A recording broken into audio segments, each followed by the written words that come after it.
Fala pessoal, sejam bem-vindos ao meu canal Conto Casos e Mistérios e vamos para mais um relato hoje. Quem nos conta já é uma senhora um pouquinho mais de idade. Eu recebi o relato dela por e-mail. Se você quiser estar escutando a história até o final, fica aqui comigo que eu vou contar ela inteirinha para vocês.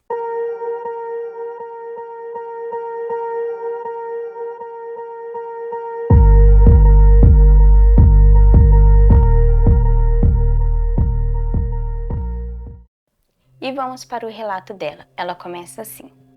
Vou contar o meu relato. Para mim, eu falo que acredito no sobrenatural, porque eu passei por isso. Morei em uma casa no norte do Paraná durante 10 anos e algumas coisas aconteceram por lá.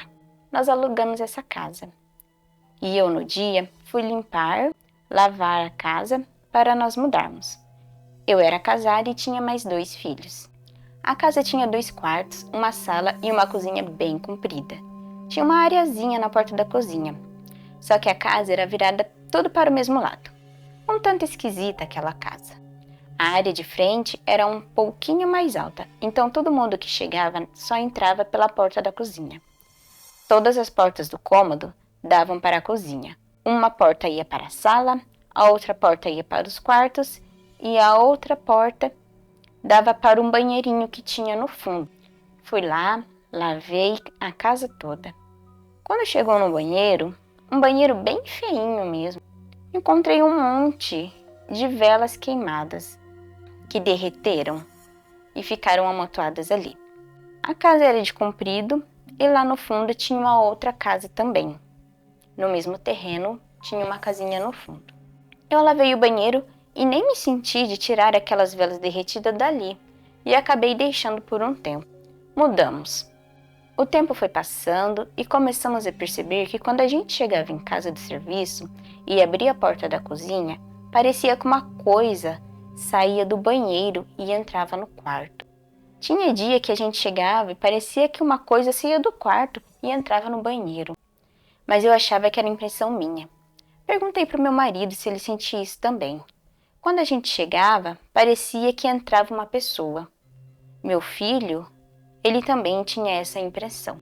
Passou bastante tempo, mas sempre tínhamos essa impressão ruim ali. Tempo depois, minha filha mais velha se casou e mudou de casa. Nos meses mais quentes, quando era muito calor, a gente ficava com a porta aberta até tarde, com uma rede na área livre.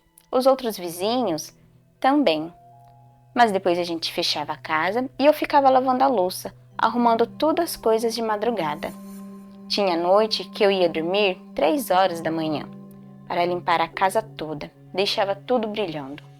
Mas aquela impressão me perseguia. Às vezes eu ia dormir e parecia que tinha alguma coisa andando lá fora. Porém, morava gente no fundo da casa também.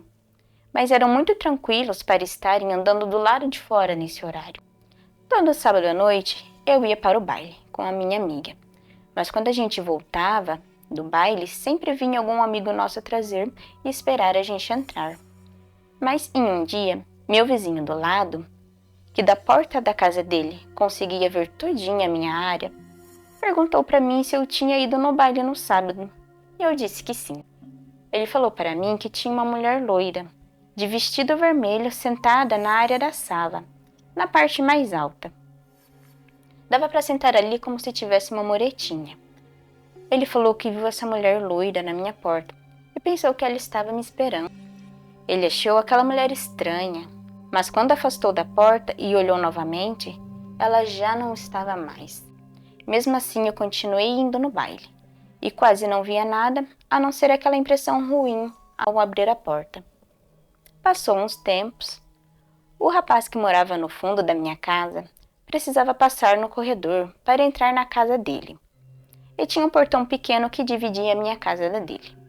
Uma certa noite, quando ele chegou, ele viu na porta da minha cozinha um homem de costas para a rua e de pé, com um chapéu grande e uma capa preta. Quando ele viu aquele homem, voltou para trás e foi para a casa do irmão dele, em outro bairro, e foi dormir lá. Ele me disse isso no dia seguinte, que aquele homem não era normal, porque ele estava maior do que a porta e até a altura do telhado. Achei estranho, mas mesmo assim continuei morando naquela casa. Acho que uns 2 anos antes de mudar daquela casa, eu costumava assistir televisão até tarde. Fiz uma espécie de cama no chão da sala, eu e minha esposa. Íamos dormir ali mesmo. Deitamos para assistir televisão e acabei dormindo com a televisão ligada. Mas de repente, comecei a passar mal, tinha algo me incomodando. Tentava gritar. Meu esposo estava bem do meu lado, mas ele não acordava. Meu corpo inteiro parecia uma barra de ferro. Meu corpo, meu braço não se mexia, as pernas também não. E eu queria mexer o braço para cutucar meu marido, falar para ele que estava sentindo alguma coisa, mas eu não conseguia. Só me veio à cabeça rezar o Pai Nosso. Foi onde começou a aliviar e tudo voltou ao normal. Acordei com meu esposo e falei para ele o que tinha acontecido, que tentei gritar tanto, mas ele não acordou. Daquele dia em diante, sentia que tinha alguma coisa perto de mim. Sentia que tinha uma pessoa comigo. Fiquei 3 dias com aquela impressão. Até para sentar no sofá eu pedia para meu esposo sentar de um lado e meu filho do outro. E eu ficava no meio, pois sempre que tinha um espaço, sentia alguém sentando do lado. Então fui numa mulher que era benzedeira. A mulher falou para mim que eu tinha um acompanhamento, uma tal de mão de morto. Me recomendou acender uma vela nessas cruzes de estrada onde tinha acontecido algum acidente. Me disse também para desapegar, que eu me apegava muito com as minhas amizades, amigos, parentes, até os que faleciam, principalmente eles. Eu ficava com aquilo na cabeça a vida inteira. Ela falou para mim que eu não podia fazer isso, não pode se apegar e ficar com isso no pensamento. Tirei tudo que eu tinha em casa e que me lembrava alguém que já se foi, principalmente as fotografias que trazia da missa do 7º dia das pessoas, que eu guardava de recordação. Na época, a foto era coisa para poucos. A benzedeira também me disse que quando alguém viesse a falecer, um amigo, um parente, uma pessoa muito querida minha, para eu rezar, fazer o que deve ser feito, mas nunca mais ficar me apegando, só lembrando daquela pessoa. Senão, ela nunca iria sair de perto de mim. Eu acredito. Isso daí aconteceu comigo. Foi verdadeiro, sim. Mudei daquela casa. Depois da mudança, meu esposo me disse que tinha mais coisa ruim, sim. Só que não tinha me falado antes, porque senão, quando ele fosse trabalhar no sítio, eu ficava só com meu filho e íamos ficar com medo. As velas que tinha naquele banheiro, eu descobri depois que a mulher que morava lá mexia com magias ruins. Eu sei o nome dela tudo. E hoje ela mora no estado de São Paulo. Ela tinha um centro de magia negra naquela casa. Mas quando eu fui morar lá, nem me lembrava disso. Passou despercebido, aquele monte de vela lá, e eu nem liguei uma coisa com a outra. E ainda assim mesmo morei naquela casa por 10 anos. Hoje não tem mais a casa, mas tem o terreno e outra casa foi construída no local. Isso aconteceu comigo. E ela deixa um comentário aqui no finalzinho aqui pra gente do relato dela. Esse relato é verídico. Digo que tenho mais medo do sobrenatural do que de gente viva. Por isso, temos que pedir muito a Deus para quem nunca viu nada, reze para não ver. Porque o sobrenatural existe. Gente, esse foi o relato. A pessoa me pediu para deixar em sigilo o nome dela.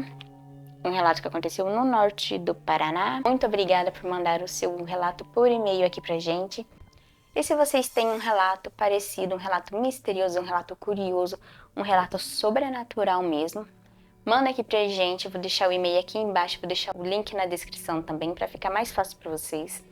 Eu agradeço muito que vocês tenham acompanhado o meu vídeo até aqui.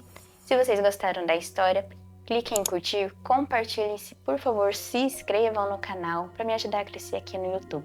Muito obrigada e até o próximo relato. Swear I won't forget this, why do I regret this? In my mind reckless, thoughts are feeling